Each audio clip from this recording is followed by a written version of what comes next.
म्हणजे उद्धव ठाकरे हे सतत ते सांगतात की त्याचं हिंदुत्व खरं नव्हे आणि ते पुन्हा एकदा काल त्यांनी हे रिपीट केलं कालच्या कार्यक्रमामध्ये.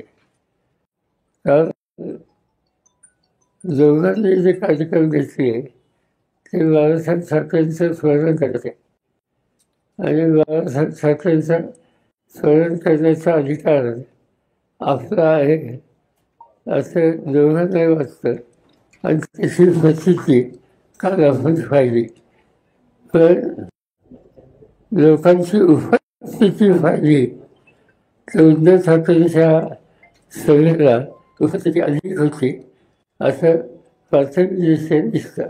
सर, काल याच सभेमध्ये अप्रत्यक्षपणे उद्धव ठाकरे यांनी स्वबळाचे संकेत दिलेले आहेत. जर पदाधिकाऱ्यांचं मत असेल तर स्थानिक स्वराज्य संस्थांच्या निवडणुकीबाबत आपण स्वबळावर लढण्यावर विचार करू असं देखील त्यांनी म्हटलेलं.